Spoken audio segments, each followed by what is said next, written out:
अस्सलामु अलैकुम वरहमतुल्लाहि वबरकातुह। आज मैं आपसे एक ऐसी नमाज के बारे में बात करना चाहता हूँ जो सिर्फ एक दिन की नमाज नहीं है बल्कि पूरे हफ्ते की रहनुमाई है, और वो है जुमा की नमाज। जुमा का दिन इस्लाम में सबसे अफजल दिन है।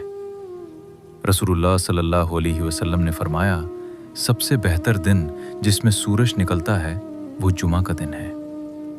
इस दिन आदम अलैहिस्सलाम पैदा किए गए, इसी दिन जन्नत में दाखिल किए गए और इसी दिन दुनिया से रुखसत हुए। सोचिए, एक ही दिन में इतनी बड़ी हिस्ट्री छुपी हुई है। जुमा की नमाज सिर्फ 2 रकत फर्ज नहीं है। जुमा एक सिस्टम है, एक रिमाइंडर है।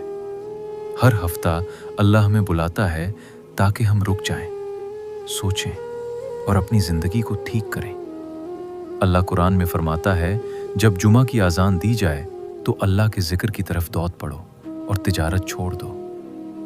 इस आयत का मतलब ये है, जब अल्लाह बुलाए तो दुनिया रुक जानी चाहिए।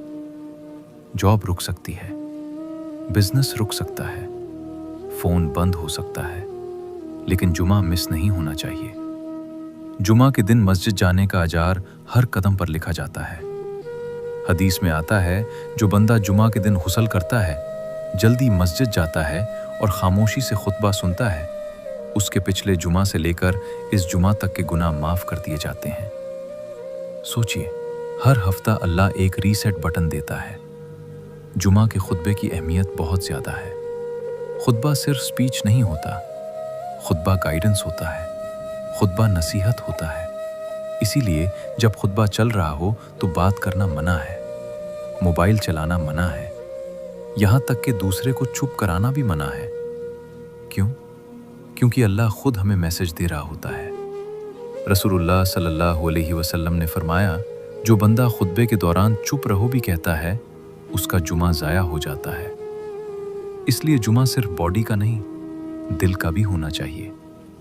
जुमा की नमाज छोड़ना बहुत बड़ी वार्निंग है।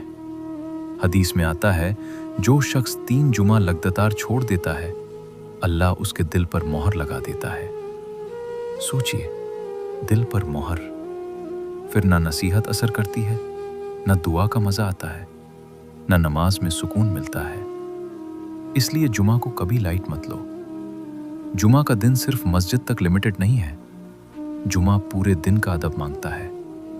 साफ कपड़े पहनो, इत्र लगाओ, जल्दी मस्जिद जाओ, दुरूद ज़्यादा पढ़ो, और सबसे इम्पॉर्टेंट, जुमा के दिन एक ऐसी घड़ी होती है जब जो दुआ मांगी जाए वो कबूल होती है।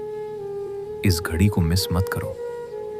जुमा हमें याद दिलाता है कि हम सिर्फ दुनिया के बंदे नहीं हैं, हम अल्लाह के बंदे हैं। हर हफ्ता जुमा आता है ताकि हम भूल ना जाएं कि हमें वापस अल्लाह के पास ही जाना है।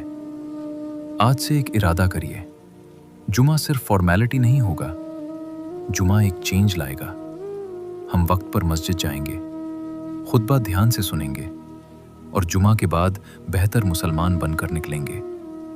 अल्लाह से दुआ है, अल्लाह हमें जुमा की कदर करने वाला बनाए, हमें जुमा के अदब सिखाए और हमें अपना मकबूल बंदा बना ले। आमीन या रब्बल आलमीन।